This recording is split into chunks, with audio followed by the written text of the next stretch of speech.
I would like to also personally thank Dave Prendel, who won our 50-50 raffle, which brought in $1,690, which he generously donated the entire pot back to the town. So on behalf of myself, Jason Richards, and Nick and Jen Charbonneau, as well as our entire Cooks team, we would like to thank everyone who came out and participated in this event. For me personally, it's truly a pleasure to keep this tradition going, and an honor for us all at Cooks to help warm the hearts and homes of this community. So thank you. Very nice. Ooh. Thanks, Dave. Can we get a picture? We need a picture over here, Jen. The whole thing is in here. Oh, okay. Yeah. Chair aside. What's that? Usual suspects. Between us. I feel like we're always this Oh, way, there are you we? go. There you go. Okay, everyone smile. What's smiling? Jeez. Great, thank you all. Thank you. See you guys later. Go home and work. She can go home. I'm going to work. Nope. They want me to do this. Yeah, nice try. Yeah. All right, adoption of the agenda. I think we got enough. I don't think, Yeah. yeah, we got plenty. Yep, we good? Yep. All right. Public comment? No? Fast public with no comment. Select board announcements? You don't have anything? No? Holy moly. Town administrators report. Thank you, Mr. Chairman. Good evening, everyone. I'll make it very brief. I did want to bring to the board's attention a list of all of the committees of the town, the staff support person for the committee, and then the select board liaison position. So I think there's been a lot of talk recently about the planner having a lot of committees to cover, and so we've really tried to redistribute some of that on this list. And it is an evolving list. Things can change.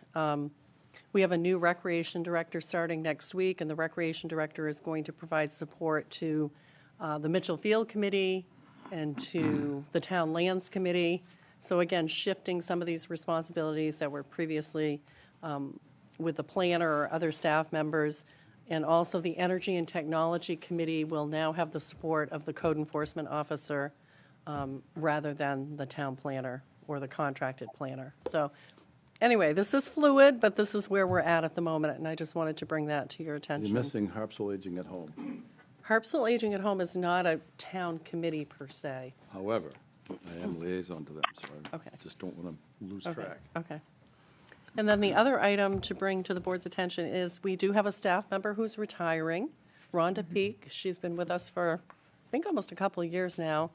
And she had always intended to retire. This was just a short-term thing for her, and she's going to be leaving at the end of the month. Once we get our claws into them, So we are now advertising for a code enforcement officer. We're advertising for a deputy town clerk because our deputy town clerk is running for office, and we are now advertising for administrative clerk and deputy treasurer in Harpswell. So spread the word, or if you're interested, let us know. Thank you. All right. Consent agenda.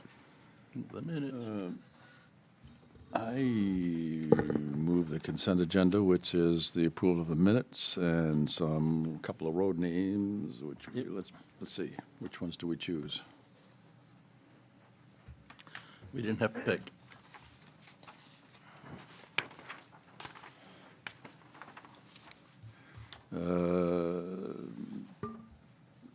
It's at the bottom. I think there's a recommendation Yeah. for Lupin Lane and one for Nautical Way. Yeah. Yeah, I move those two, and authorization of the warrants. Second. Any discussion? Nope. All in favor? Aye. All right. Mitchell Field matters, administration building status and alternate vision. So I believe that we have a group of people who have been working on a possible plan for the administration building, and they have wanted to seek some additional time to put their plan together. This is basically what I know, and perhaps David Chipman, our select board member, would like to say more. I've been advising this group. If the plan goes forward, I would just as soon work with them more directly, but I've been advising them. And there's a couple people here tonight that have the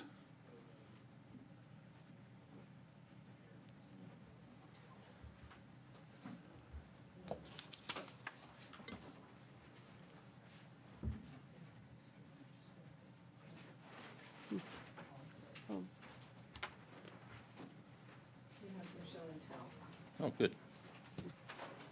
Thank you.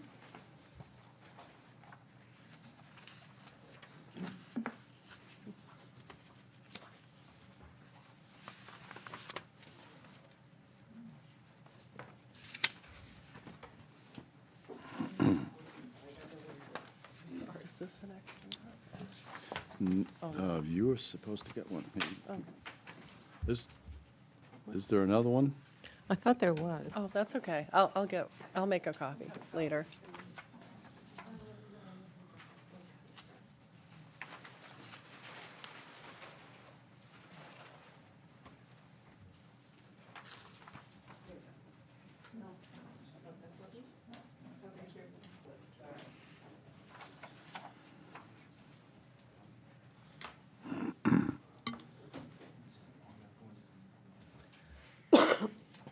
Excuse me.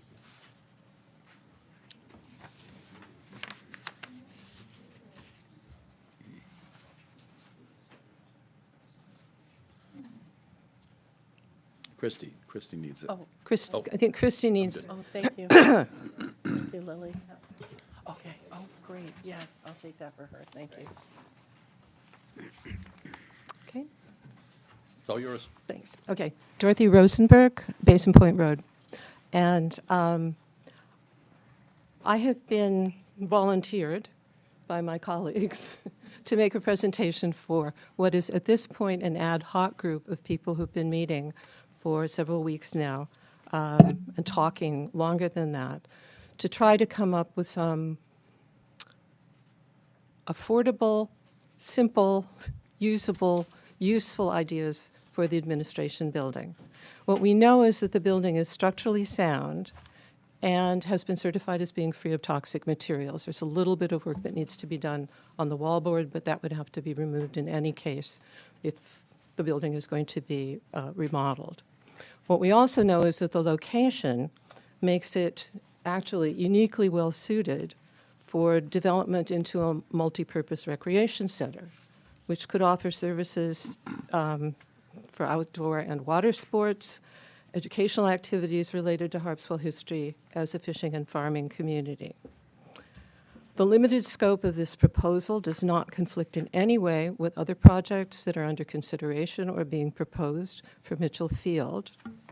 So what I'd like to do is draw your attention to what's attached there to the board, if you can see it. I'm going to apologize because we wanted much larger pictures for you, but Staples was not able to produce them in time for us.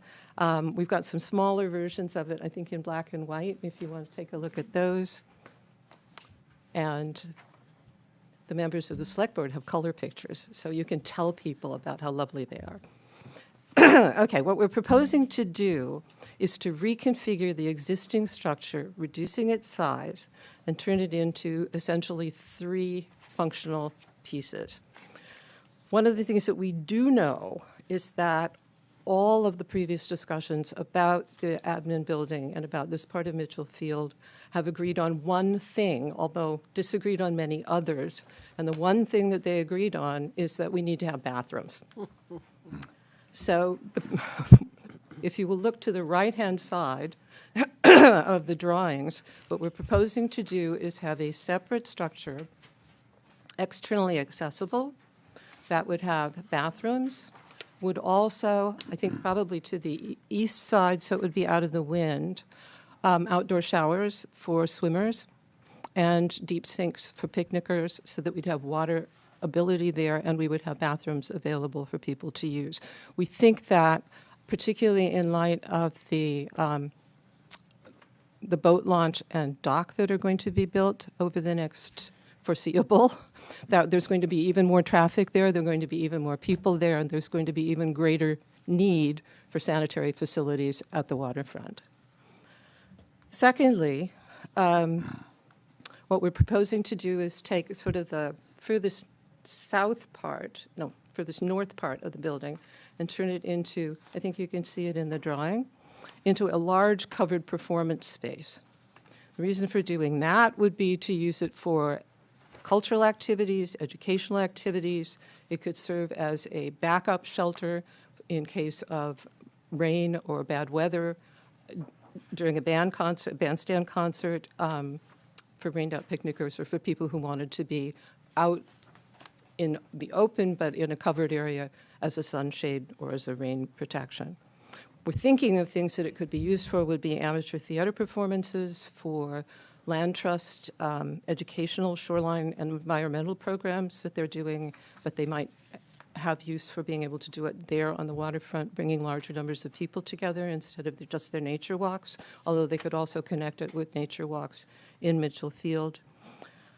The community garden, we think we could do some related programs there, such as seed and scion exchanges or pruning and grafting workshops, things to get people more involved in activities having to do with Harpswell's history, its culture, and its environment.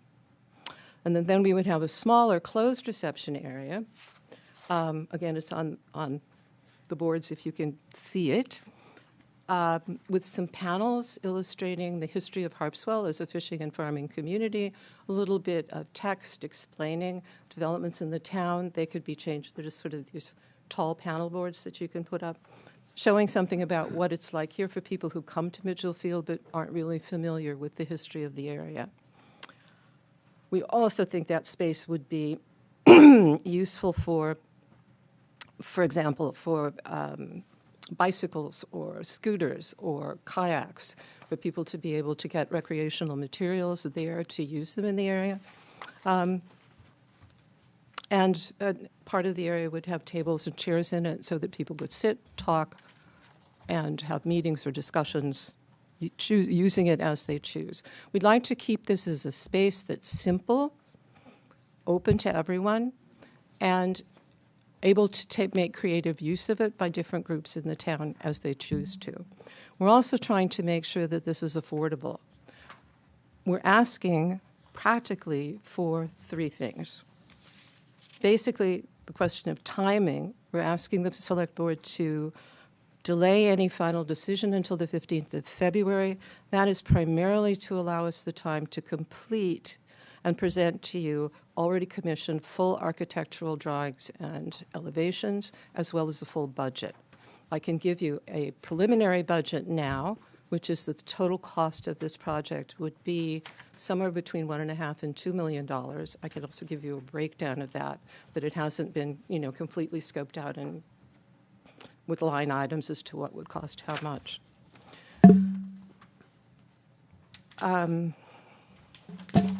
Let's see.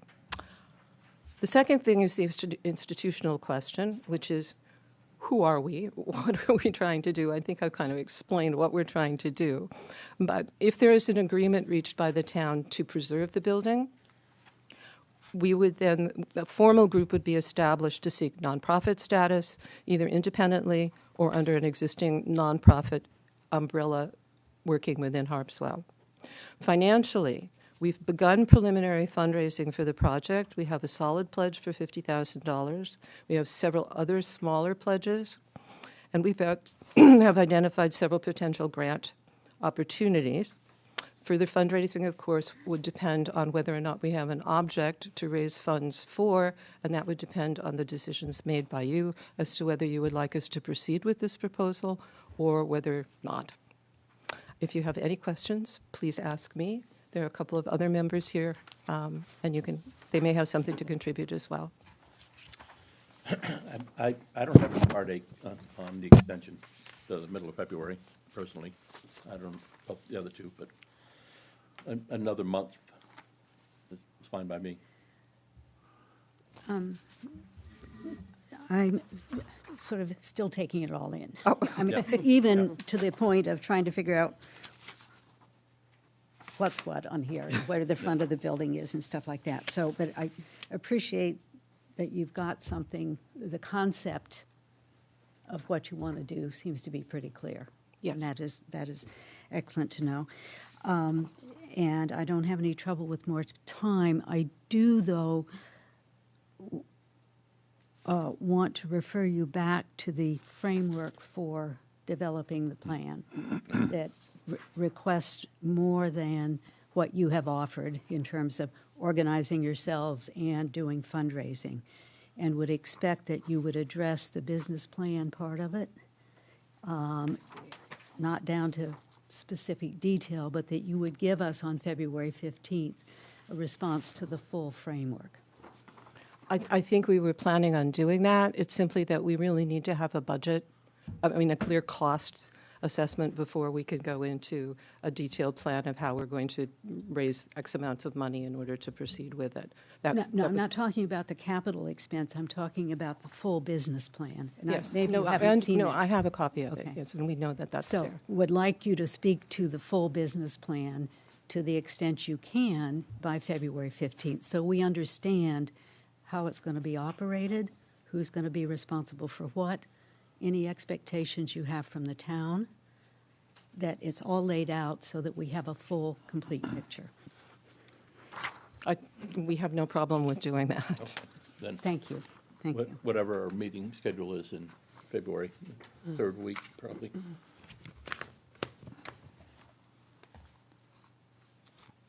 There's no calendar up yet. I think we're meeting every You're week probably anyway. going to meet on the Yeah. 6th, the Before town meeting, 13th, we and the would. 20th, Yeah, we're meeting every week. and the 27th, actually. Probably every Yep. Thursday in February. Then the 20th, because we have somebody who's not coming back till the 7th. So The 20th of February then. 20th of February, that would be good. I so move. Second. All in favor? Oh, and any discussion on this, sorry? Anybody else want to speak to this? Nope. In that case, all in favor? Thank you. Thank you. Harpswell Aging at Home. Oh, use wait, of- you have we have another one more. item under Mitchell What Mitchell I Field. missed? Keep going, keep going. Oh, yeah. Alternative. Oh, that's right. Sorry, sorry, Spike.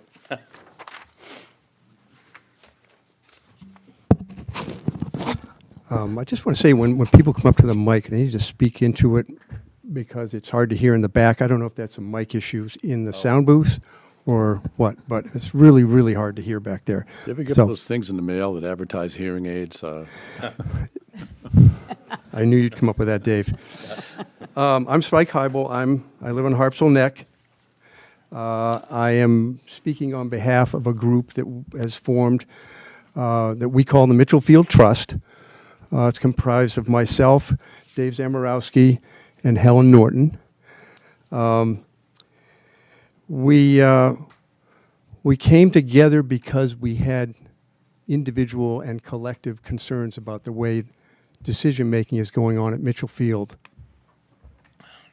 And each of us felt that something different needs to happen. And just by some triangulation, we ended up in the same room to start talking about it. And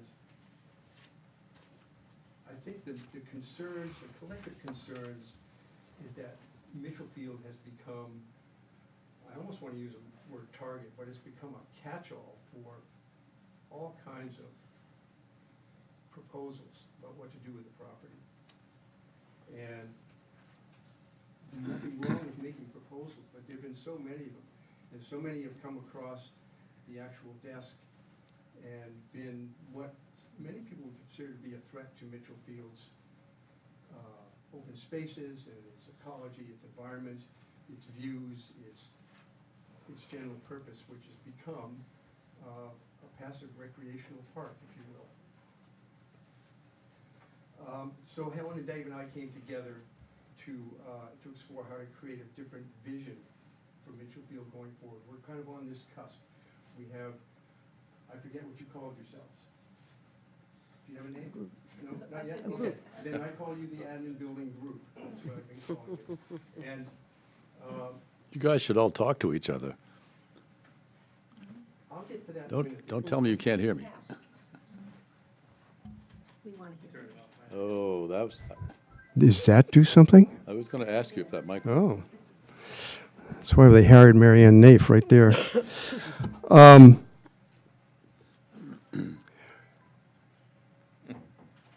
The kinds of things that have come to Mitchell Field, which I think would surprise you if you listed them all out.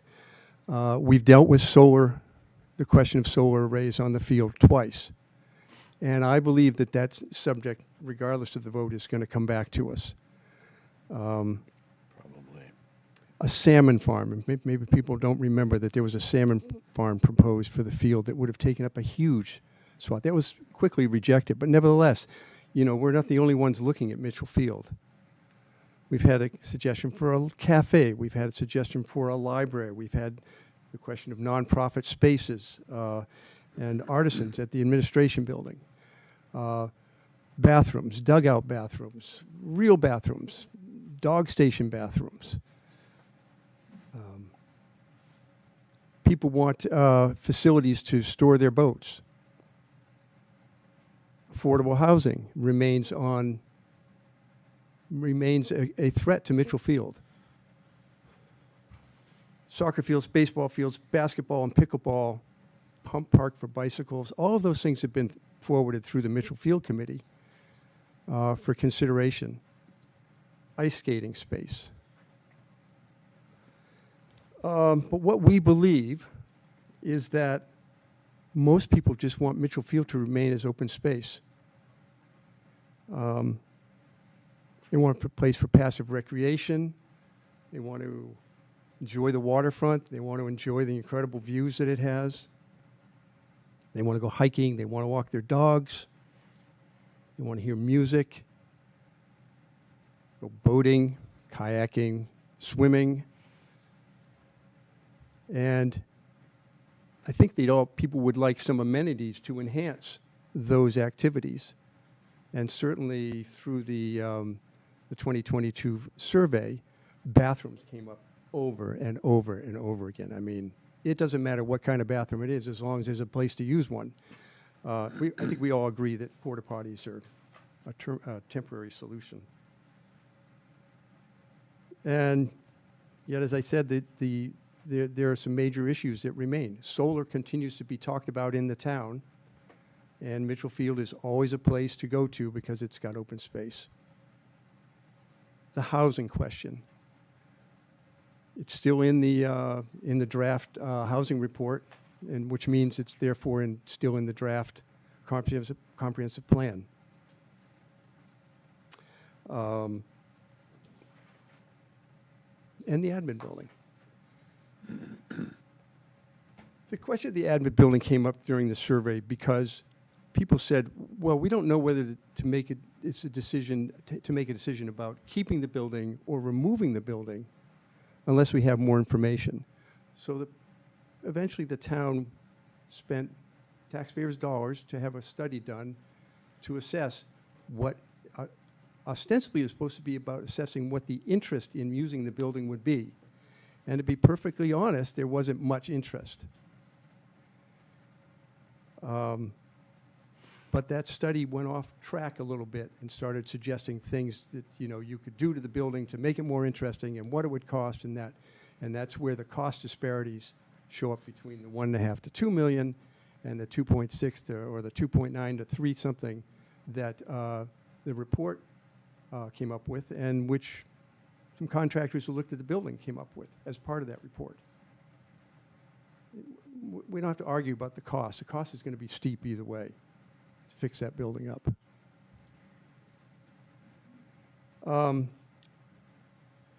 But the admin building is like the big elephant sitting on the waterfront. It's, unfortunately, some people think has a glorious past, and it's a military industrial building from the 1950s, which really has no great architectural redeeming values. This is the first I've seen of any of these pictures, and rightly so. You folks are free to do as you wish, and hopefully I'll get a chance to look at them. But overall, the admin building, with the garage standing up beside it, is taking up really valuable space on the waterfront. It's the most valuable part of the property, if you will. And it doesn't make sense to us at the Mitchell Field Trust that the building remain and clog up the waterfront with the view of the waterfront is basically removed.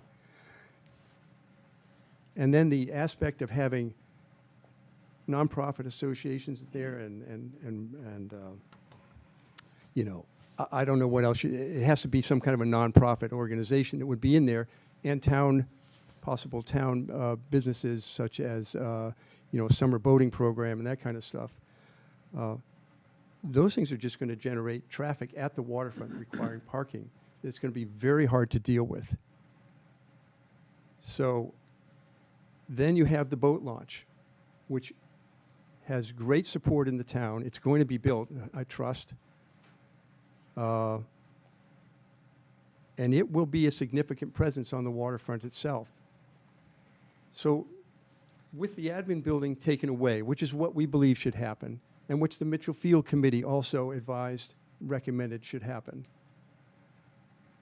with the building out of the way, you can then take the waterfront and you can reimagine it in terms of its uses relative to traffic for the boat launch, parking, and recreational space, if you will, passive spaces, where the building used to be. I think it's hard to even describe. You know, it would be lovely to if somebody could make a picture of what it looks without the building in place. So our view is that the building should be removed, and some of the things that are proposed for the building, initially we heard talk about it becoming a community center. A community center, if that's something that the town really feels is necessary down there, then we should figure out where else to put it, because the waterfront is the most valuable space, and it's not in our view, it's not a place for a building anymore. So we're coming up on a revision in the next couple of years for the Mitchell Field Master Plan, and it seems like that would be a good time to get something started that looks at Mitchell Field in an entirely different way, removes some of the infrastructure, or moves it away, and reimagine the field as more of a park-like setting, which is how people use it now anyway. And if anecdotally, if you go to Mitchell Field as much as I do, or Don does, or Dave does, or other people maybe here go, you ask them about Mitchell Field, and they say, just leave it alone. Well, we're not proposing to leave it alone. We think it can be greatly enhanced with a landscape plan that creates public and private spaces, which creates trail networks, and which locates buildings, you know, maybe more up towards the road that are useful to the community at large. So what have we been doing? We developed our own vision statement. This is all our own work. This is all our own dime, everything we're doing. We've created our own vision statement just to help us frame what we think should happen, what we'd like to see happen. We've interviewed landscape architects, and we're going to pick one. And the goal would be for them to greenlight think with us without doing a major process. Just basically bring a picture to the table, bring a photograph, bring a map, a plan, just as these folks have done, that shows Mitchell Field in its entirety and shows what could happen there. We've also talked to one other town, Cape Elizabeth, and we've talked to the Friends of Fort Williams nonprofit, which interacts with the town and guides them on doing projects and supplies money and labor, oftentimes, for doing certain kinds of projects. And we're looking at other towns that have done projects like this, maybe not on the scale of Mitchell Field, because it's 120 acres. There's nothing like it in the state of Maine, on the East Coast almost, that's open like this and you know, getting a lot of attention. So when we're done, and we're going to go ahead what anybody says, because we're going to pay for it ourselves, and it's going to be in our vision to begin with. And then we're going to bring it back to you and just see what you think.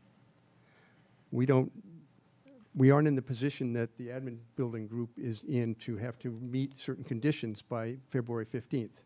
And we're pleased that we don't have to come up with all of that. That, for us, it is get the ball rolling, get the conversation started in a different way, look at Mitchell Field in a holistic way as opposed to a piecemeal way, and then we acknowledge fully that it would have, if the conversation moves forward, and I think this conversation should move forward as well with a public process, and not be,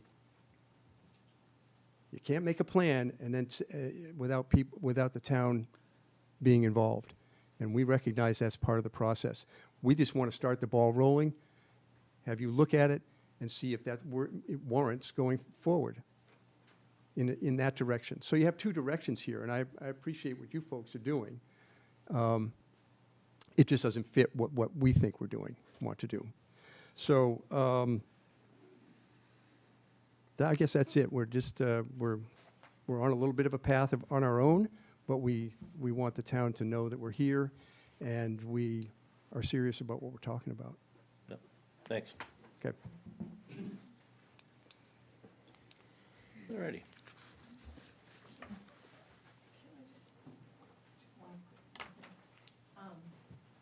I'm Lily Ott on Harpswell Road, and I just want to say that it's interesting, but I actually don't see this as such a big difference, because we're all talking recreation, and we're all talking kind of a similar thing.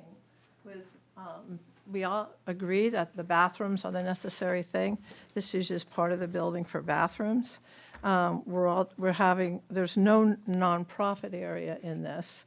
It's just meeting space, so that when there is a concert that's getting rained out, people can not have to move. We don't have a place now, as you know. When they're gone, they're gone. When they get canceled, and so this would provide a covered meeting space for concerts, and for when there are activities like the anchor party, or when there are other large groups. When HA does their lunch with friends and we get 150 people and then the rains come, this would give an alternate location that's right there with bathrooms. And I think that recreation, I think we're all in agreement that recreation is the future of Mitchell Field. It's the present for sure, and it will continue as that. And since the building is so close to the shoreline, and since now there are so many requirements for new construction by anybody on the shoreline. Here we have a building that was built, what is it? What can it withstand? The Navy. So a huge amount of destruction can happen, and that building will still stand. So there's some real strong possibilities for taking it as kind of a blank canvas. Nobody's saying it's the most beautiful building in the world, but it's strong, and it's there, and it's existing, and it can be adapted without too much trouble, and this is one possibility. So I don't think we're too far away on this, but I think that to lose that location, especially if you're talking a parking lot, is just not the direction that a lot of other people in Harpswell would want to go in.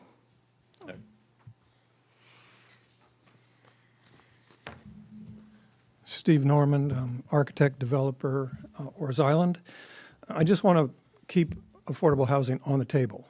It was in the past two Mitchell Field plans, and I think that conversation needs to be a part of any conversation. So thank you.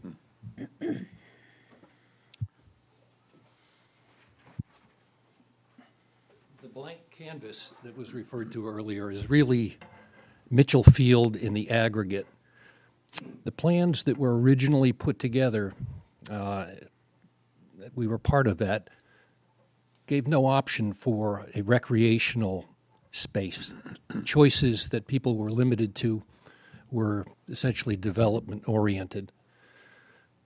So you had a little marker that you were able to place around facilities, essentially.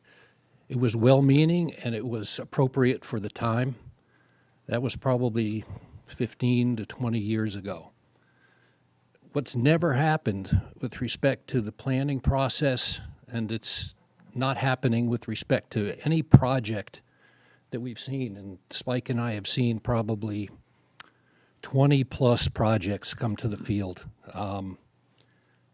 I call it, and I get a ribbing for this, I call it an attractive nuisance for everybody's best idea. And that's town-wide. You can't make a decision with respect to putting a facility this large without considering the context in which you're doing this.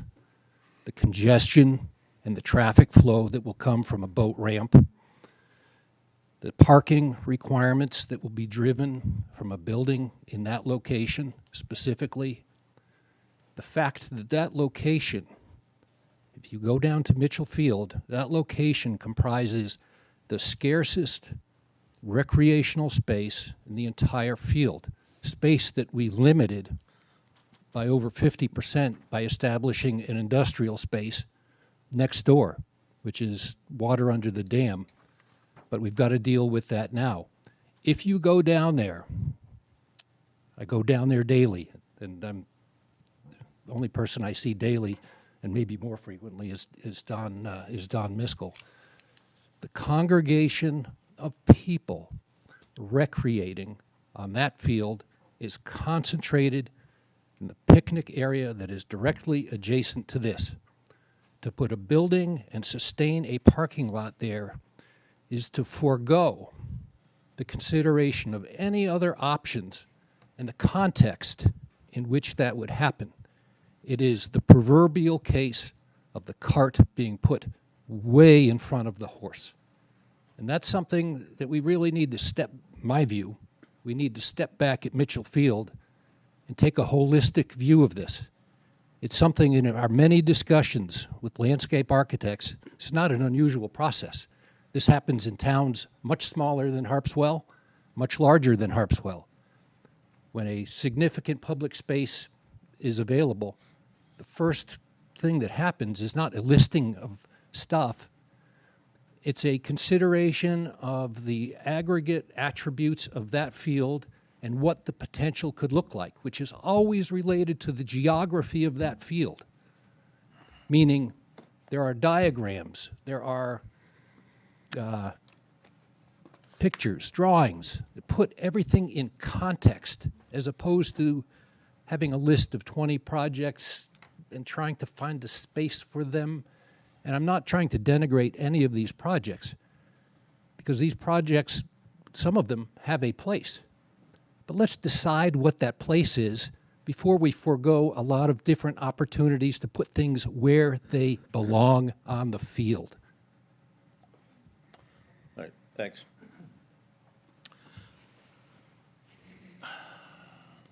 All right, one more.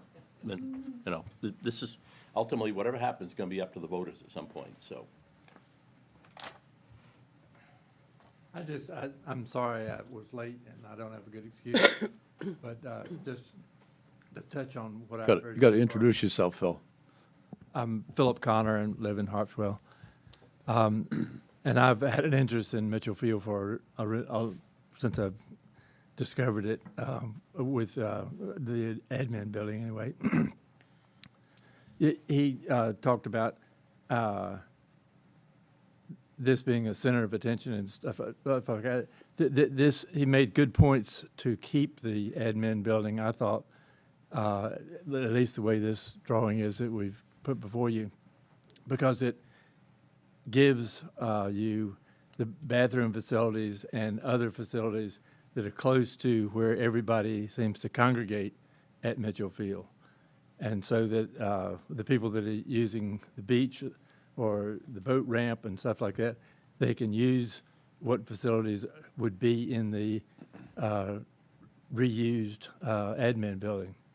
So to throw it away is just, seems like we ought to put that off and try and figure out how we can best do this. and not tear it down now. All right. We're done with this for now. All right, Harpswell Aging at Home storage of the Truefit Severton ball field. All right, I'm Liliata, co-chair, Harpswell Aging at Home. And so the backstory on this is Harpswell Aging at Home this year celebrates its 10th anniversary.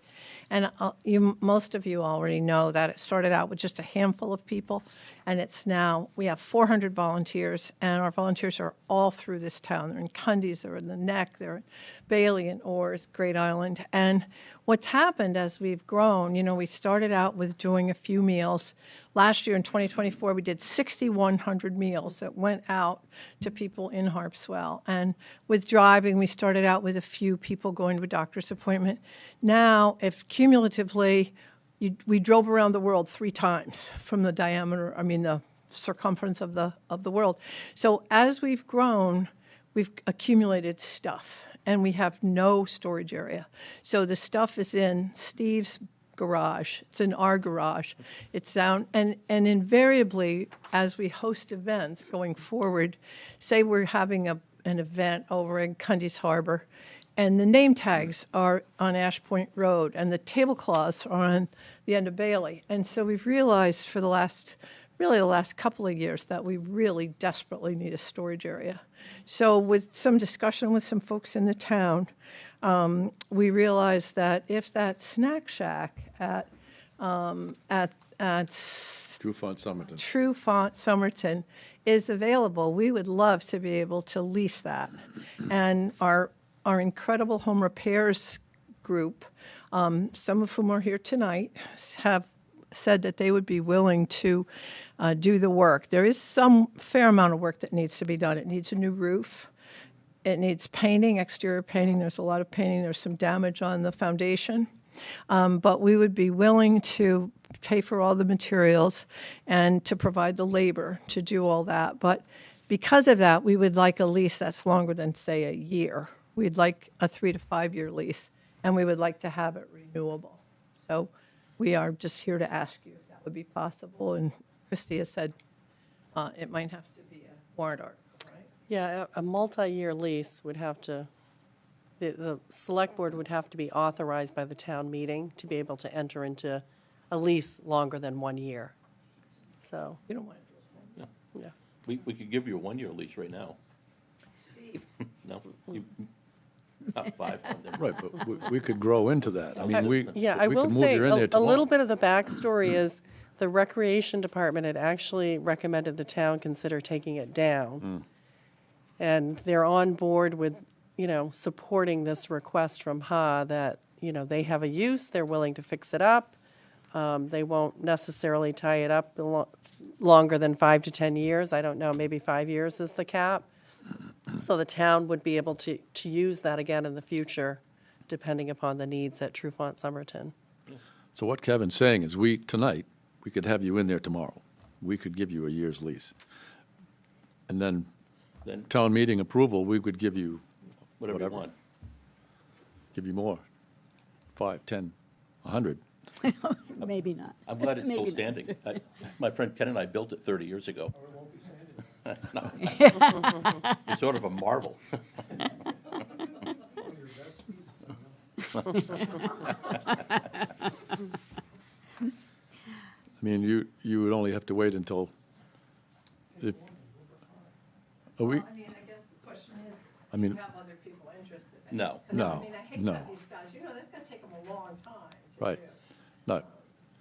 I mean, you can wait till March, town meeting, and we could get the authority to do it longer, or we could give you a year right now, and at town meeting in March, we could extend that.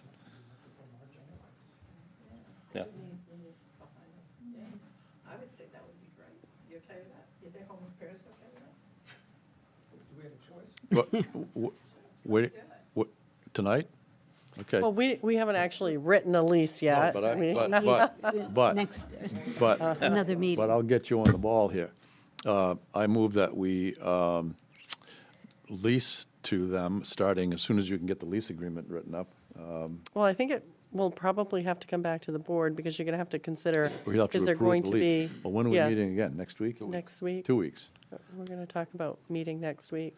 Okay, in 2 weeks. But 2 weeks would give us a little In more 2 time. weeks, we'll have a lease agreement for you for $1 a year. It's outrageous, I know. And that we will take this to town meeting to see if we can get it approved for longer. Is that kind of a convoluted motion? Yeah. We're requesting administration and the parties interested, to bring to us a lease that they agree to within 2 weeks' time Yep, there you go. at a amount of $1 a year. And That's the proposal. that's the proposal. I will second that. That's very good, thank you. I think, well, you're talking about a specific term. I think we say, I would take the $1 a year out because I think we want to look at all of the terms in how we consider that. I will I- hold I- that, I will hold that $1 a year, but I'm You see what I'm saying? Coming back with Let's it. have Yeah. let's have a complete discussion Sure. between HA Sure. and administration. Okay. I am not adverse to $1 a year. okay. So we're asking for a lease agreement to be presented in 2 weeks. I second that. I think I proposed that. I second, you proposed it. I Okay. don't see any conversation. All in favor? Yeah. There we go.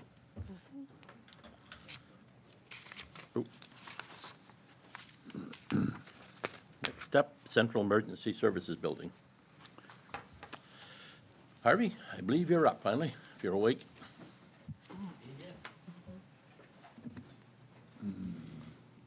Should I dim the lights a little, Harvey? I'm not sure it's necessary. Oh, Let me give you a bit of background on this for those of you who, unlike the town's fire and rescue planning committee, have not been deeply immersed in it for the past several years. For some considerable time, the town has been considering constructing a central emergency facilities building. And in 2017, a warrant was approved at the town meeting to provide $100,000 to hire an architect to produce a plan for the building.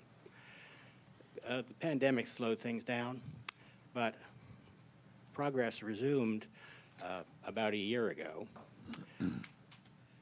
When the initial plan was initially proposed, all three of the existing volunteer departments endorsed it.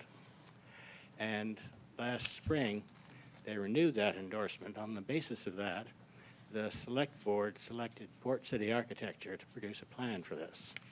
And the Fire and Rescue Planning Committee has been meeting frequently with Port City Architecture on the details of the design. And it has progressed to the point where we really have a final plan for it. At the end of September, the board of Orson Bailey Island changed their position and produced what they called an alternate vision for the provision of fire and rescue services in Harpswell. What they proposed was that instead of building a central station, we construct a new station for Cundy's Harbor, which does not at the present have a building that could house firefighters 24 hours a day, renovate Harpswell Neck, which also cannot house firefighters for 24 hours a day, and then place, thank you, right, then place municipal firefighters in each of those three stations. That plan was advanced to the Fire and Rescue Committee, which was not receptive to it. But Orson Bailey continued to press the idea, and most recently proposed that we should hire an external person to review the two concepts, the division or the central station, and give us a recommendation. So the Fire and Rescue Committee interviewed a person who would do that external review, and we weren't impressed by him. Basically, what he came in to say was, well, he really doesn't know how you would deal with emergency services in a town that consists of 3 peninsulas. So what he was going to do was to go around and talk to the people, talk to the members of the different departments and other stakeholders to find out what we thought. In essence, what he was going to do was gather information from us and sell that information back to us. So the select board was not in favor of that. They voted against employing him. They've decided that since we have all of the expertise we need here in the town, they asked that a working group be formed with representatives from all 3 departments to provide the overview that Orson Bailey had requested. So that's what we did. And we have representatives from each of the 3 departments. It was a matter of organization because the discussion had become somewhat contentious. So the committee the committee decided that we were not going to continue to express ideas. We were going to focus on quantitative, verifiable information that came from sources that anybody could look at. We're going to talk to the main fire and EMS incident reporting system. That's the one in which we record every fire department incident. We were going to measure distances and times using Google Maps. And we were going to talk to authoritative sources in the town. So we talked to the chiefs, Ben Wallace, Dave Mercier. We talked to Jonathan Burbank, Mike Drake. And we gathered information where we have specific information. Every conclusion that we have reached can be traced back to some specific information. And it worked really well. I'm pleased to say that despite the fact that some committee members came in, group members, came in with different ideas from others, the process was cordial, it was collegial, and it was productive. So in our first meeting, which was January 3rd, we developed about a dozen questions that we could address using these methods. And we gave those to the select board, and they picked 7 that they were interested in. I'm going to talk today about 4 of those questions, the 4 that have been most widely discussed, and show you what we did and the results we found. So, one concern is the response time of firefighters from a central station to the location where they are needed. This is the situation that obtains now with 3 stations and firefighters responding from their existing stations. This map, and in fact, you'll see this map in several times, it's drawn from the 2008 study.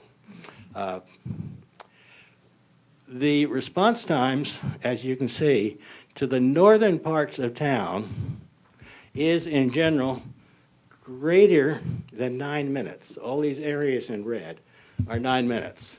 If you're close to a station, you can have help in 5 minutes. If you're sort of further away, you can have help in sometime between 5 and 9 minutes. And if you're in the northern parts of any of the 3 parts of town, you're going to have to wait 9 to 12 minutes. What would happen if we built a central station? Oops.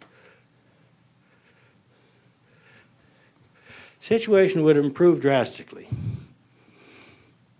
Maintaining the 3 current stations, which is the plan, the volunteer firefighters would continue to respond from their home stations. The municipal firefighters would respond from the Central Station, which is just the other side of the hill there. And what that does is put the northern areas of the town in much better shape. The northern part of Harpswell Neck, the northern part of Great Island is now falls into the 5-minute response. And going up into the Cundies Harbor region, we at least get it down from 9 to 12 minutes to 5 to 9 minutes. So building the central station will, in fact, speed response time of firefighters all over town.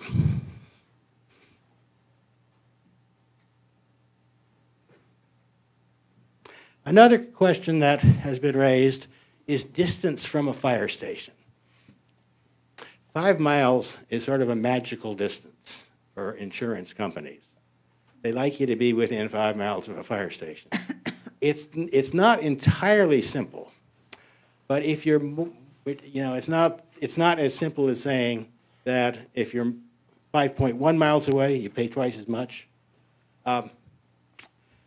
It is more that the further you are from a fire station, the fewer companies there are who are willing to write a policy for you, and they may set limits to the amount that they're willing to cover. So your $1 million house may be covered for $500,000 outside that district. So being within 5 miles of a fire station is a really good thing.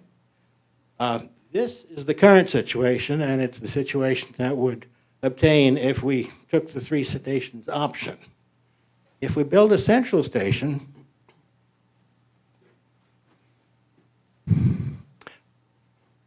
essentially all of Harpswell becomes within 5 miles. The green line shows the 5-mile limit, and in fact, the green line extends on the Route 123. It goes all the way up to the Middle Bay Road intersection. So everything essentially is within 5 miles, including the Safe Harbor Marina, which is right there, and is currently outside the 5-mile limit. It may be that for businesses, this is an even bigger factor than it is for homeowners. So, faster times, more within 5 miles. What about construction costs? We just learned today that the current construction estimate for the central station is $5,996,000. Dan Wallace provided estimates of the cost of building a new station at Cundies Harbor, $4,200,000.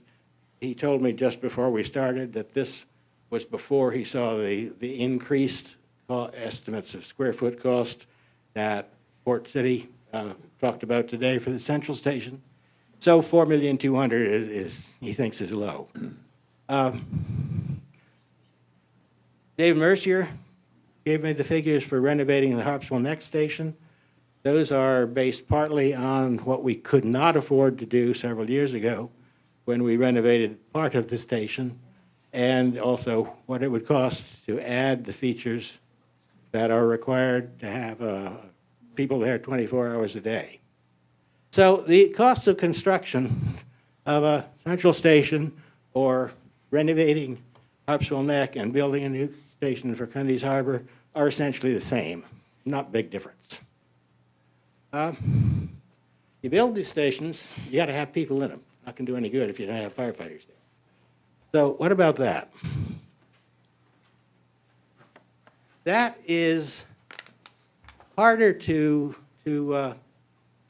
Excuse me, can you move the picture, because we can't see Oh. the... And actually, certainly. Thank you. would it help if we brought the TV out from the wall? It moves. Yeah. We're good now. You good now? That's a great idea. Yeah? Yeah. Oh, hang on, Harvey. We're seeing it at an angle. Careful. Okay. Don't drop it. Don't pull it off the wall. I just mounted it. About that. Thank you. Can you see that? Nice. Better? There we go. Thank you. Hey, Jim, it didn't fall. Okay. Found We have a solid figure for the central station I got from Mike Drake. We currently have 2 firefighters in either the Orson Bailey station or the Harpswell next station, 12 hours a day, 5 days a week. The plan is to increase that to 7 days a week. And the budget for that is $346,000. It is harder to estimate a precise cost for the 3 stations because there are variables. So the best we can do is to say that to have 2 people in each of 3 stations, 12 hours a day, 7 days a week, would cost somewhere between $986,000 and $1,200,000 per year. Another way to look at that, if this were formatted better for this, we can put firefighters in the central station for 24 hours a day, 7 days a week, for less than it would cost to put firefighters in each of 3 separate stations for 12 hours a day, 7 days a week. So, in summary,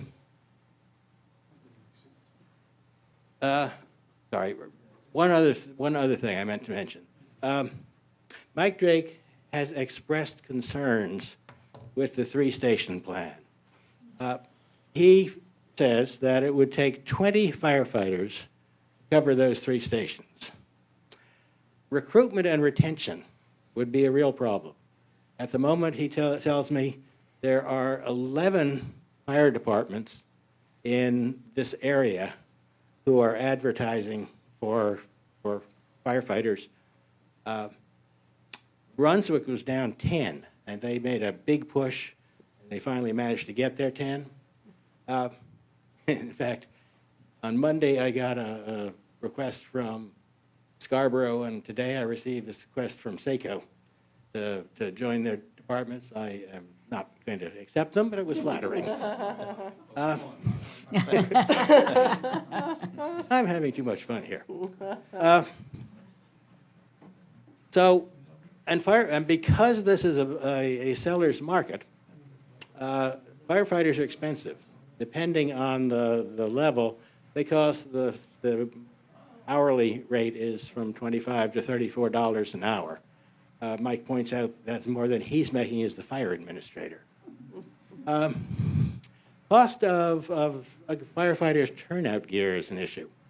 It costs about $10,000 to provide the stuff that you see the firefighters wearing. If you have firefighters that are moving from one of the peripheral stations to another in different days of the week, you have to have equipment at each station because firefighters don't carry their equipment, which may be contaminated with toxic materials. They don't carry it in their personal vehicles. They need to have it where they are going to work. Coordination is a problem. Mike was telling me that when you have firefighters in one place and there's a fire, it is relatively easy to plan how you're going to attack that fire, who's going to do what when you get there. When you have people coming from 3 different places, and you're trying to communicate by radio, and they're arriving at different times, it's difficult. Training also would be difficult. Getting the firefighters from the separate stations together to train as a group means that at least 2 of the stations are going to have to be left empty while the training is going on. So these are all non-financial but important considerations.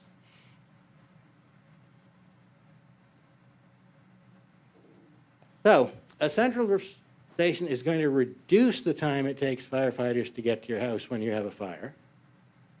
And it's going to bring all of the properties in Harpswell within 5 miles of a fire station. The costs of renovating peripheral stations versus building a central station are, as far as we can tell, the same. The annual personnel cost of a central station is substantially lower than the cost for 3 stations. And the operation of a fire responses from a central station is easier than it would be from peripheral stations. So the conclusion of the working group is that a central station is the better choice. Okay? Thank you, Harvey. Thank you. Ding, ding. I think probably you have to Some get, questions, I think. yes, but you have to be recognized by the board. This is just one logistical question, which is, this assumes that the peripheral stations will still continue to be manned by volunteers. It does. It does. And yes. so how does that address the training and coordination problem? The volunteers respond only when there's a fire. They're not sitting there in the station hoping that a fire will happen. Right. So they can, when they are training, they're not taking time off from their jobs. Yes. Wow. Thank you. So thinking about the three stations, well, first, one short question about Cundy's Harbor, the cost to rebuild or build a new one. Does that include finding a place to actually build one over there? That does not include the cost of purchasing the land, no. Okay. Yeah. The other piece of it is, Go, let Mike, gotta go, Mike. I'll sell it to Harvey, Harvey can take it. Harvey, give Went him, to the real estate guys, we got a number that's not very, compared to the cost of the actual build, the number for the land is very small, okay, just, $200,000. repeat what he said, Harvey. because you can't do it where you are now. 63 No. an acre is good. Yeah, that's small. Harvey can say that. The other question is What he said. equipment, fire trucks. I mean, Harpswell Neck has two down Yes. there. They, So, I mean, so is some equipment going to end up from the three stations Yes. in the central station? So what does that leave the three stations that are left for equipment uh, and EMS? right. The paramedic will move from the current shack that they're in into the central station and continue to respond from there. The ambulances will remain at their peripheral stations, and EMS responses will go from there. So the paramedic goes direct to wherever the emergency is, the ambulance comes along. Paramedic gets there on average about 3 minutes sooner than the ambulance do. Yes, Harpswell Neck Engine 9, which is owned by the town, will be moved into the central station. If you want more details, I would ask Mike to address that, because he is the one who's going to be doing that. Stations are essentially emergency medical stations. No, they all, it takes. In a way. I mean, Yeah, if you take engine 9, well, what's left over? No. We have other engines. Let me turn I'm just this- curious, you're. Yeah, let me turn this over to the chiefs, because they're the ones with the real information. Or Mike. The chief of chiefs. So that's correct. At this time, we plan on the MC2 vehicle being in there and Engine 9. Engine 9 is currently utilized by the paid town staff on Thursdays and Fridays when we're in the Harpswell Neck Station. Prior to that, they were considering selling Engine 9 because they've got another engine there, Engine 7, that has got more equipment on it, more readily able to handle more emergencies. So they would keep Engine 7, Tank 7, and Tank 9, and we'll take Engine 9 for the central station for now. You know, later on, if we need to hire more staff, we'd have to take other considerations. But at this time, it will be Engine 9 staffed by two, either full-time or per diem staff. Everything's staying the same. Yep, and our hope is that the volunteer EMS services will stay together. You know, they're holding their own now. They do a very good job. We have absolutely no interest in interfering with that. but the need is there during the workdays for firefighters. The last structure fire I was in, we were in the building probably 10 minutes. Anyone else available to come in and help us. So it's really necessary for the paid staff to be 50 feet away from the truck, available to respond as fast as they can. And by having a location here, it's more equal for all of the town. You know, I really feel bad for Cundy's Harbor now when we're over to the Harpswell next station. We're 18 to 25 minutes, depending on, you know, where we're going to Cundy's Harbor.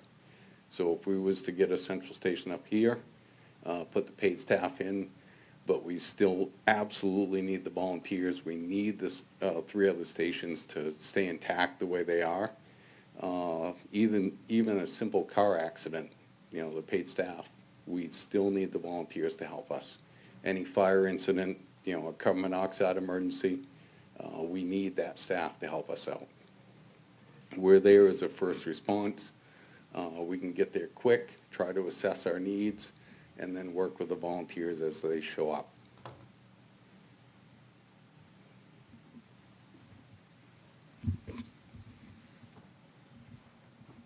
You good? I think so. So what happened at 4 o'clock today? We had a meeting with Port City Architects. The select board met with the Fire and Rescue Committee. And we went to the Port City's report, and at the end of the meeting, there was a motion to move their proposal from Port City Architects to the select board. So the select board, if we approve it, can move it to the town vote in March. Create a warrant. So that's what we're here for right now.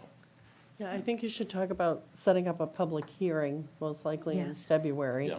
And I really want to compliment Harvey and the group that worked on that report, because the town was considering hiring a consultant. We were looking at $8,000 to $10,000, and I think what he presented tonight is something that the town would have paid a lot of money for. So thank you for those services and the research you did in putting it together. And I would recommend that, in addition to Port City Architecture coming and presenting to the public at the public hearing, that your presentation could be helpful as well. Right. Absolutely. And it was all 3 departments that were involved in that study also. Yeah. So are you looking to set a date So, tonight? yeah, I think you're right. The committee sent it to the select board, and I think it sounds like you're moving to get it on the town meeting warrant, but I think having a public hearing prior to would be helpful. We need 1 or 2 public hearings for this, do you think? You're not, because it will be discussed on the floor, Yeah. you're technically not required to have one, but I think I just meant, it would be helpful to kind of have one To get it out prior to there? the March town meeting, yeah. should we, I think the question would be whether you think we need a larger space than this room, or you think we could hold it in this room. who knows? Yeah, I don't know if other people have thoughts on, you know, because we'll need to work with the school to get the gym if we think we need more space. I think we could probably do this room. You think so? Okay. What's Peanut Gallery think? You think we need a larger room? Grab your mic again. I don't know how many people are going to come. Yeah. Is it legal to use our remote system for things like You know, that? we can set it up so it will be live streamed and people could submit their questions through the chat. Sure, yeah, all right. So That's I what think we mean. could try for this room if you're willing. Okay. So I think we might want to do a Thursday night. Yep. Maybe we might want to do a 4 o'clock, or I don't know, unless you think evening would be better for that. Evening would be The better, I board's think, going to to be get meeting those every people- Thursday night. Yeah. I would say 4 o'clock. Okay. So I would say the 6th or the 13th of February, and we can get the word out. All the same to me. Be a Thursday. Yeah, it's all the same to me, too. Okay. Throw a dart, pick it. Throw a dart. Probably earlier is better. Better, Yeah. yes. February Yes. 6th at The 4, 6th. so we'll work on setting that up. It gets dark later now. And then it could, the anchor could cover it for the Yeah. March. Yeah, yeah, Oh. that's Yeah. great. We went with The 6th. Thursday, February 6th at 4 PM in this room. I'm getting a nod from Jim Babarski, so that's good. Good.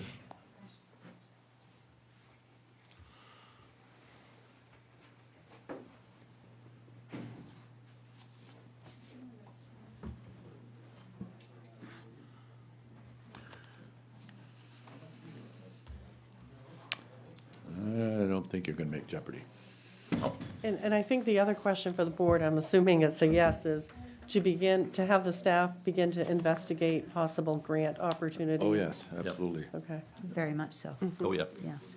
But just investigate at this point. investigate, but irrelevant to the warrant, you know, the Right. warrant, we're asked for the full amount. Yeah.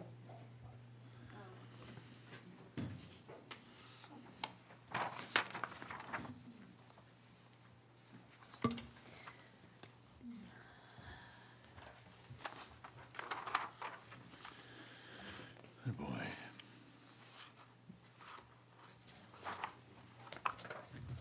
Number It's a minor thing, but we probably should vote on it. Yeah. Wow. To set the public hearing? Yeah, I move we set the public Okay. hearing, 4 o'clock on the 6th of February. Right, Second, Thank you. all in favor? I- Letter of intent for grant regarding marine resources. Yeah, so Mary Ann Nate is going to be talking to you about this. I was wondering what this Providing was. some additional information Yeah. about this grant opportunity, which didn't make it okay. online or in your packet. I think Mary Ann will start looking for grants for a fire station. She'd probably be very successful. See what I can do. You definitely would. I'm Mary Ann Naif, and I'm here in, start again, as part of representing the Marine Resources Committee. And you have before you, I believe, Paul had sent through to you a proposal from the Maine Outdoor Heritage Fund that is explaining the project that is in being talked about. To give you a little history, aquaculture has become one of our new fisheries that is expanding rapidly. And on the Marine Resources Committee about a year ago, there was concern that we didn't know the effects of this and how it was going to affect the native species that are in our waters. This had come up with the new aquaculture working group, and they are working on mapping what fisheries are in Harpswell waters. What we are proposing here is that we have a survey and a modeling done of the start of a baseline study to know where we are at this point. This, we feel, can go along with what the aquaculture group is doing to allow those who are considering aquaculture to look for spaces that aren't really, really crowded. And it will distribute, the idea being, it would distribute the new fisheries more equitably. The grant you have in front of you from the Maine Outdoor Heritage Summary Account has been put together by Mid-Coast Council of Governments. Max Johnstone has put that together. It pretty much replicates the study that they had done in, help me, Noblesboro? Oh, Waldoboro. Waldoboro, yes. Yeah. And to do pretty much the same situation. What we're proposing here to do is, because of the areas and different environments involved, monitoring 3 areas, Middle Bay, I got it written in here now, this way. Cohog and, Coho. Not Quahog now, we're talking more the upper New Meadows near the Gurnett. oh, And also the Harpswell Sound near the Coastal Study Center and the area in there. to get baseline of where we're at. Yep. We have gotten a overall proposal from FB Environmental for $56,000. We know that this is going to have to be addressed with more than one grant. The Maine Coast Outdoor Heritage Fund, pretty much, I think 25,000 is their maximum. And as a result, that is in front of you tonight to get approval to have that submitted. And also, the Cascaway Estuary Partnership, which is the letter that you have here, also has a grant, and they are looking for, it's an invitational grant, a letter of intent of what our proposal is. And we are proposing to part of this study and asking them to partner with us to perhaps fund the balance. And I'm here tonight to see if you will approve us going through to them to get a letter of intent. I have one question, Mary Ann, on the first one, the outdoor heritage. Right. Who administers this? Is it MCOG or is it? I believe in here it says MCOG will administer this piece. Okay. I'm not sure that they are, we've been sort of, it's been kind of disjointed as we've talked about this. We've tried to consolidate on this. I'm not sure that they have offered to administer the Casco Estuary Partnership So grant that if may we were come to through get the it. town. That would Okay. come through the town. Okay. So I would move that we approve both of these Both letters of proposals. intent, yeah. To Maine Outdoor Heritage Fund to support the aquaculture study and, I would say, aquaculture impact study, I'm calling it a shellfish capacity modeling study. shellfish capacity modeling study, and that They're we not also approve Trying to be very general. an application to CBEP Resiliency Monitoring Grants for the same. I will second that. All in favor? Thank you. So, Mary Ann, just to see if I can clarify, Casco Bay Estuary would provide some grant money that would go toward this $56,000 Yes, it's basically, project? we got the price. Yeah, We know that one grant is not going to be enough to Right. take care of the study. I have also reached out to Maine Sea Grant, and they were agreeable to providing us with some support. And depending on how this goes down, we're going to continue to look for other areas in town who might be supportive in in-kind service. so if you need more cash, Oh, where will that come from? we were thinking of perhaps Spear, that would be applicable Oh, for you would Spear come back to funds. the board, okay, Yeah. thank you. Great. Good. All right, Is that? thank you very much. Mary, on the way by, would you check the volume of that? Sure. Yeah, I get a reverb, echo from David. That's because I got this in front of me. I started. Update to abandoned property regarding moorings. Yes, so this comes to you from Harbor Master Paul Plummer. The town has an abandoned/recovered property policy.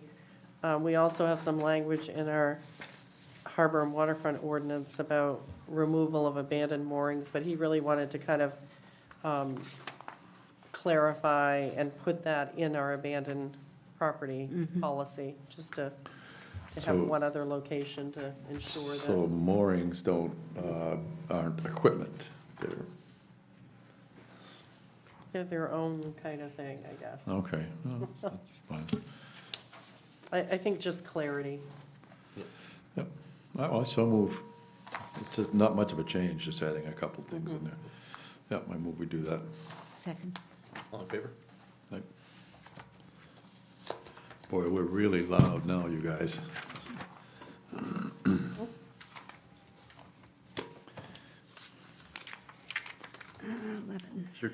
Certification of notice to landowners and regarding shoreline zoning. Yeah, so this is a project that our town planner, Margaret McIntyre, has been working on. It's really a bit of an offshoot of the FEMA maps that have already been adopted by the town. They by pure adoption of the FEMA maps, created resource protection areas that we now need to map on our shoreland zoning ordinance. So this notice would be approved by the board. Notices have been sent out to all of these property owners that they are in this resource protection area, and under Maine law, we need to provide them with that notice. There's a public hearing they're invited to come to.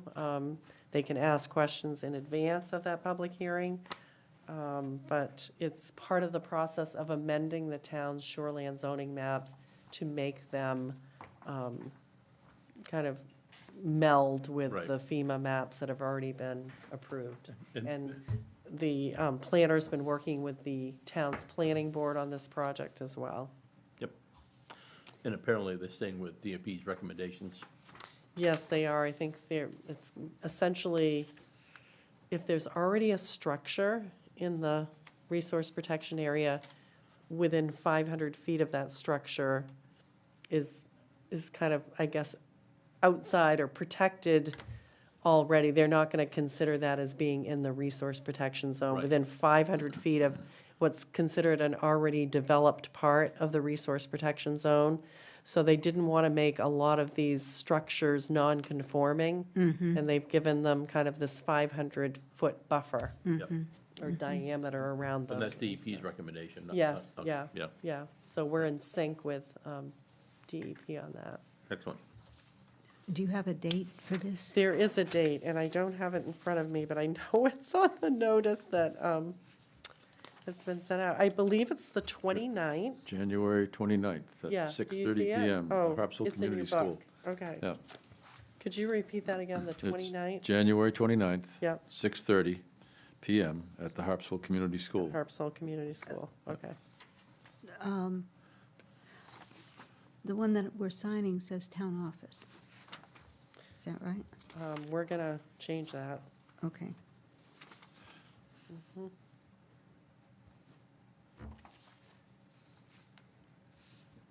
That's a good catch. Very good catch. I have trouble getting to the right place at the right time, if you remember.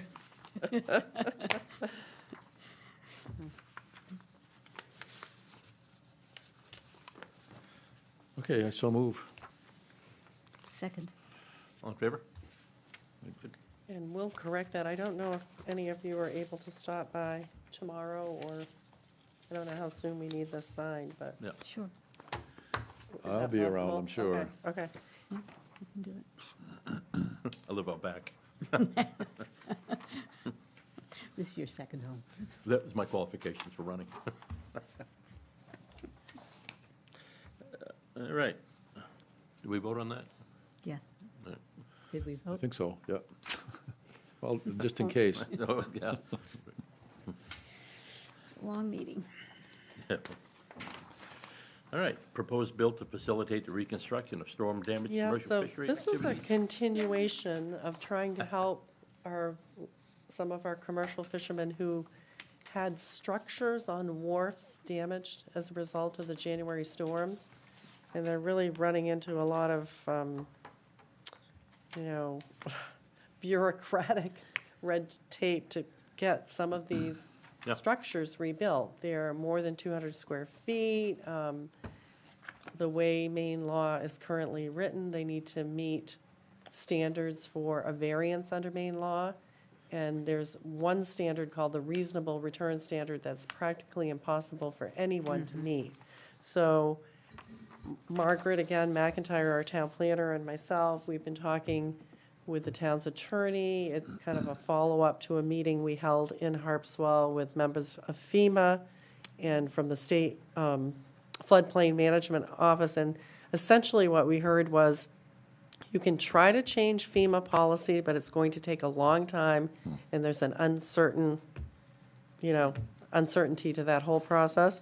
But it was suggested that maybe one of the first actions we could take is to try to change state law and do away with this requirement that they have to meet this reasonable return standard. So it has been submitted. Last Friday was cloture, 4 o'clock, and so we did submit it to our senator and our representative, and we understand that our senator's office got it submitted by that 4 o'clock deadline. So we also heard that there's definitely an appetite to make this broader than just Harpswell, and I think we're all fine with that. We want to help as many fishermen as we can up and down the coast.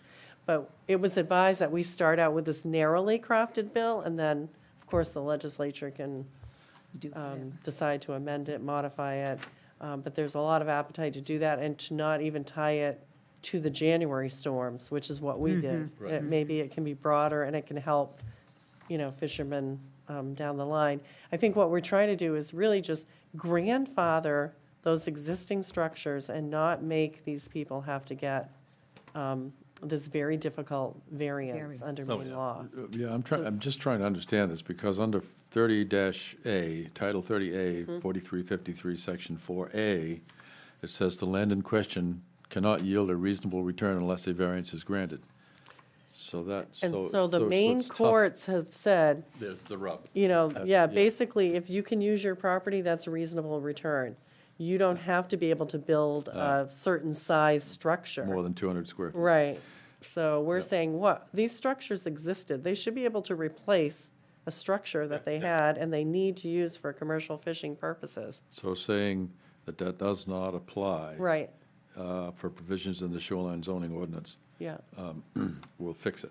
And when we met again in this room, and there were FEMA officials saying Maine law is stricter than some of these other states, and they wouldn't have a problem if Maine decided to Eased it address off a this little, yeah, differently. yeah. Now, we'll still try to approach FEMA separately on some of these other matters about new buildings and how to ensure that perhaps they can be larger than 200 square feet. So. But that could be an uphill battle.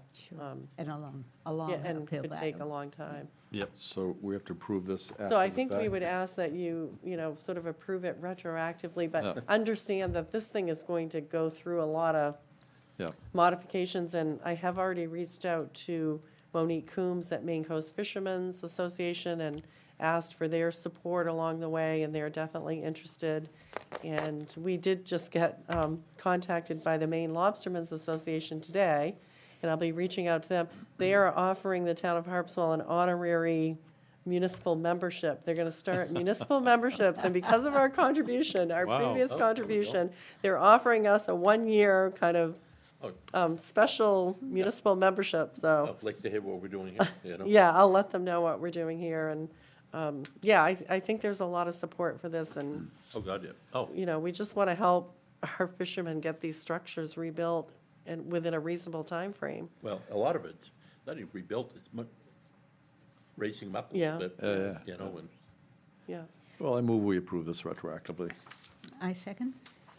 all in favor? Thank you. And I'd just like to thank you and Margaret for going ahead with this and getting it Oh, yeah. in a timely way. So it's It's kind of a big deal. working. It is a big deal. Yeah. All right. 2024 carryover list. Yes, this comes from the town's treasurer, who could not join us tonight, but Oh. I'm available to answer any questions. This What list, is the latest on map 42, lot 6 out here? the latest see on what- that, We're carrying some money over, I just, maybe Select Board Member Johnson wants to Let me give it update another you. try. I've been trying for 11 years. it's Yeah. a tiny little piece of, Yeah. If I ever get it tiny done, piece of mud. if I ever get it done, I already have a name for it. Ah, I'll tell you later. Johnson. No. No. Good. I mean, we really don't want to let it lapse in the event that, right. you know, Yeah. it's already been approved by the voters, if we can make it happen. We would like to see that happen. And HENP, we met last night, and you should be seeing something from us to Okay. request that 50, so that'll go away. I just had one question. The Conservation Fund under other reserves, the $5,000. So that's been established for quite some time, and it was, I think, the brainchild of the Conservation Commission under Mary Ann Nafe's leadership. And I believe it's supposed to be used if the town is considering maybe purchasing property, that we would be able to conduct a conservation kind of So earnest money analysis kind of thing. Yeah. of the property. She was nodding yes. Yeah. I can't recall if it had a broader use, though. Does it have a broader use, Mary Ann, also for just existing properties for conservation value, or was it really connected to consideration of new properties? It's connected to the open space plan. That's when we voted for the open space plan, that was one of the features of it. I think at the time it was designed to be more for open properties rather than buildings. For open properties that we might purchase, is that right? Or that somebody might want to give to us, or I don't.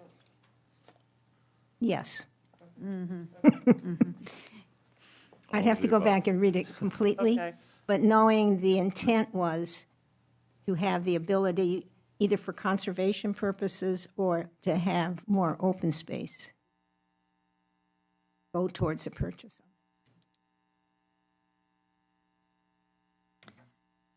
So Jim, the room volume is almost perfect right now, so put a pencil mark on it, will you?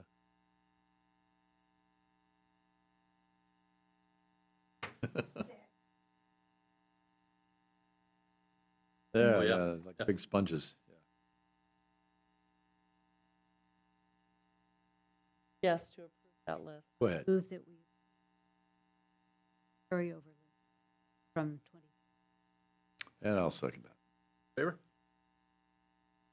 Public comment? Nothing? Other business? Just to mention that we need the board to meet next week, and every Thursday between now and the time you get the town meeting warrant approved. Next week, we'd like to start at 5 in a workshop and maybe do a little bit of review of wage and salary, those kinds of things, which are not yet worked into the proposed budget. So we could start at 5, but then the meeting itself would be at 6. Okay. Stop it. Yeah, that's it. We're adjourned. No, if I ever get that piece of land from the alternates, that Marguerite Kelly Reserve. Oh, that's nice. Yeah, yeah.